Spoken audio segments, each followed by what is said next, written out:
Good morning, third year students, third year pedagogy of English students. Now, the topic is objectives of teaching English at the ICT level. ICT level using ICT. How can we teach English language? So, what do we mean by ICT? Okay, ICT, Information and Communication Technology. Obviously, it is called ICT, and you all know it. Okay, and this ICT is essential in teaching of English language.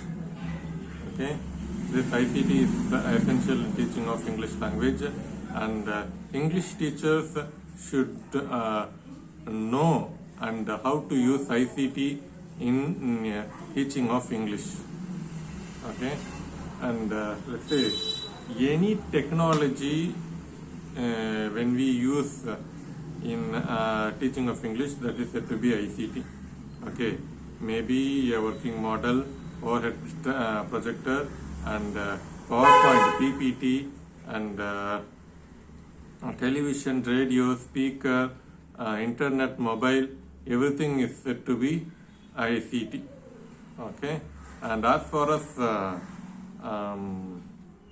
English language teaching is concerned, ICT is essential. In the modern context, it is compulsory for any English teacher to learn ICT. Okay, and so therefore you as youngsters should know how to use ICT, and that's what we are learning. And overhead projector, tape recorder, television, film projector, language laboratory, and mobile phones, and websites, computers.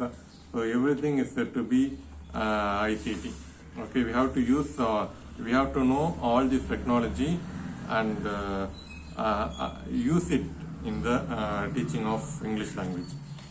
Okay, so advantages of ICT: we can get required information within a fraction of a second, and learners become more innovative with the help of e-learning, and ICT provides information to students which will be useful for them to compete with this competitive world.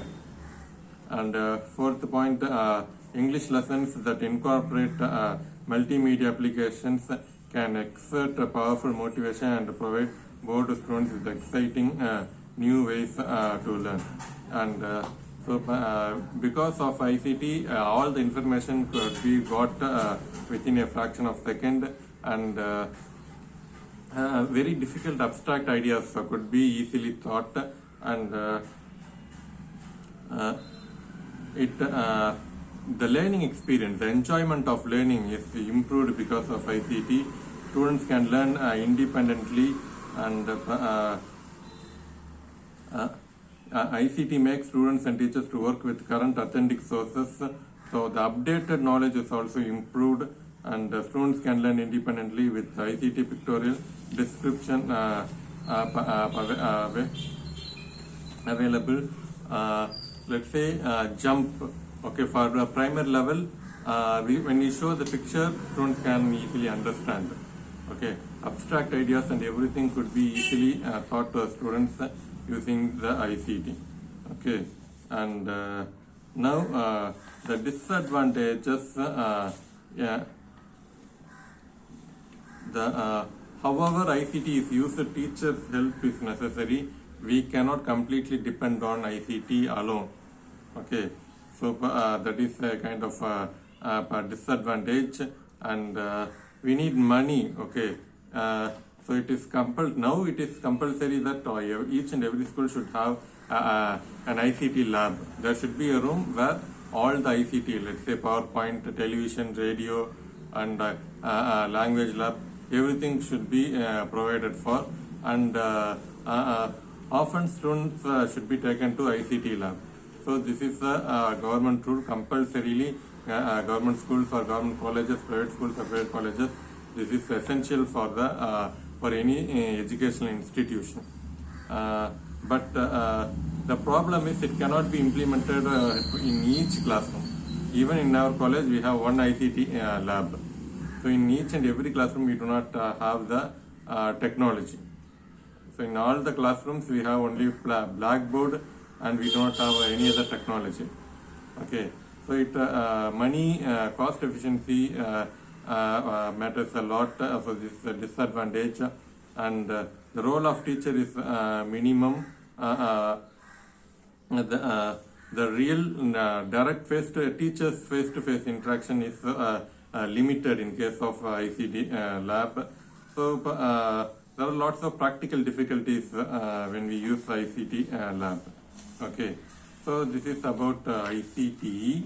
Now National Curriculum Framework. The next topic is going to be National Curriculum Framework. What does this National Curriculum Framework 2005? Okay, National Curriculum Framework 2005. Okay, so that is the topic given in our syllabus. So what does this say about language teaching? We shall focus on language teaching alone. Okay, and now the first point they say about language teaching: India is a multi-language nation. Okay, therefore, when we provide education to Indians, 3-language formula should be followed.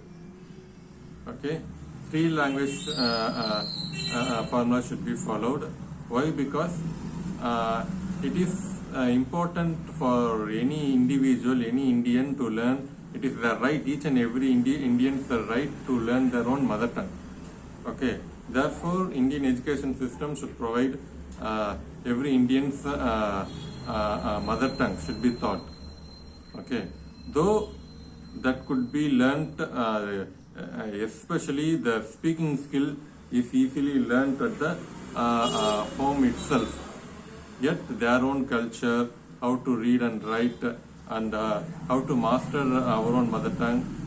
So therefore, the Indians, the individuals' mother tongue should be taught at the educational institution. Okay, and since India is multicultural, multilingual nation, another language should be taught, and that should be English.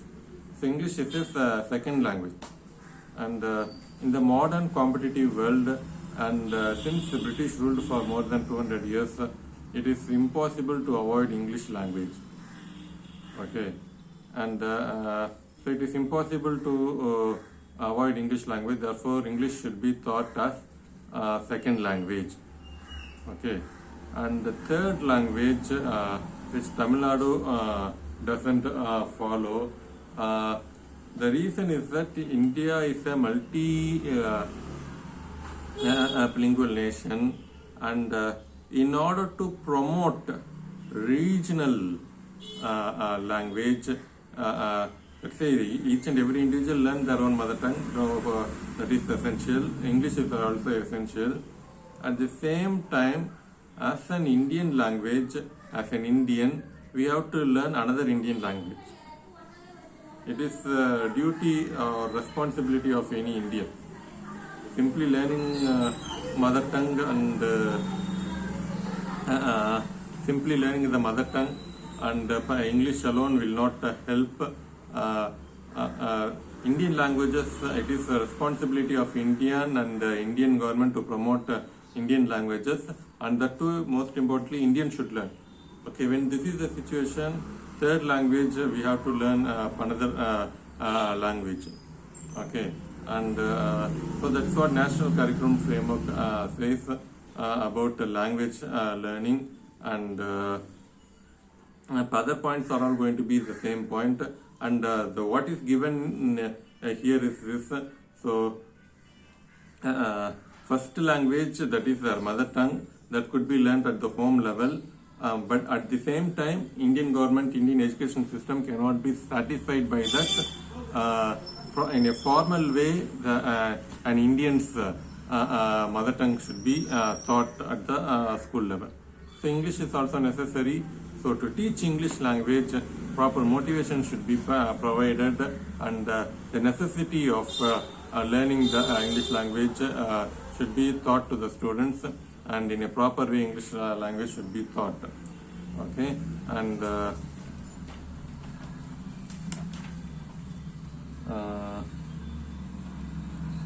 okay, so that's it. Other points are all simply repeated one. That is, proper motivation should be provided, and we have to learn 3 languages. Okay, and it's not like digression. In the classroom, I specifically mentioned that there is no need for any Indian to learn the 3rd language. Okay, but what I have said in this video is what is given in National Curriculum Framework 2005.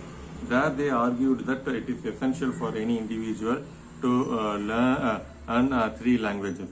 But personally, I say I still, after reading National Curriculum Framework 2005, still I strongly believe that there is no need for any Indian to learn 3 languages. Okay, but we have to study what is given in our syllabus. So National Curriculum Framework says 3 language formula, and because to promote regional languages. Okay, and the proper motivation should be provided to learn all these 3 languages. Okay, so this is the thing. Let me revise National Education Policy also. Okay, National Education Policy 1986. So Indira Gandhi introduced this National Educational Policy, and Narendra Modi is also trying to introduce new educational policy. Still, it is not at all implemented. Okay, we shall leave about new educational policy is not given in our syllabus, as it is not as it is yet to be implemented. Okay, but the topic National Education Policy 1986 is given, and I already discussed in detail, and we will have a revision of it. As I already told you, the most important point, point they introduced, the change in the Indian education system was that 10 plus 2 plus 3 pattern was introduced in the Indian education system. So 10th, first 10 years of secondary school education, and higher secondary education 2 years, and then higher studies, that is degree level education 3 years. Okay, so this pattern was introduced by National Education Policy 1986, and here the most important objective of National Education Policy is equality in education and equal opportunity in education. Okay, so teachers as well as students should not be discriminated at any cost at the school level, at the college level. And if any teacher or student or the management introduce a kind of discrimination based on sex or caste or religion, then immediately that school, the permission or the teacher will be terminated. Okay, so before 1986, many private school itself and even in government schools also, some teachers, okay, that was that prevailed. Okay, even I think I'm very sure even now this system is continued. Okay, you are all upper caste people. I will help you. Being a teacher, you are all upper class people. I will touch you. Okay, I will give more preference to upper caste people. For lower caste people, you sit down. You sit down on the floor. Upper class people alone can sit on the bench. Okay, so such thing even today it is happening, and we have to take steps against them.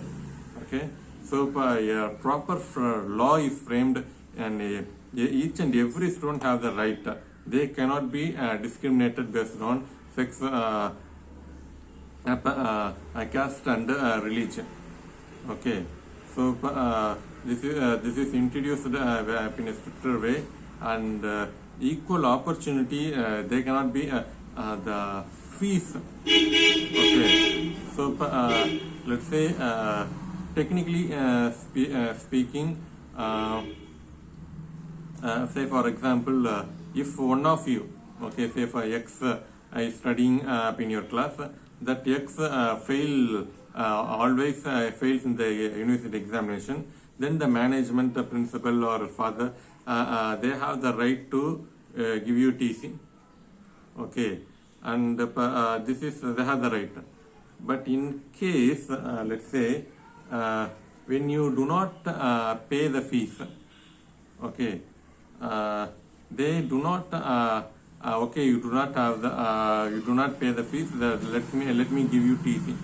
Likewise, they do not have the right to do it. Okay, and this is to be equality in education. Okay, this is called as equality in education. And when you do not have money to pay the fees, for that reason you cannot be terminated. Okay, let's say if yes, I have pride over my caste, I have pride over my religion, and I will not talk to the student who is from lower caste, lower caste or other religion. When you say like that, then immediately you will be terminated. When you do not study, for that also you will be terminated. But when you do not pay the fees, we do not have the right to terminate you. Okay, so this was introduced in national policy education. Okay, so equality in education, equal opportunity in education, and let's say no failures till 8th standard. That was also introduced in national policy education, and minimum level of literacy and all other things were we are following it. What is there in our present system of education is the implementation of national policy education. Okay, so that's all. Already we discussed. We are just revising. I added more points in for the topic National Policy Education 1986, and we discussed the National Curriculum Framework 2005 and objectives of teaching English at the ICT level. Okay, all these three topics are covered. So that's it, and thank you.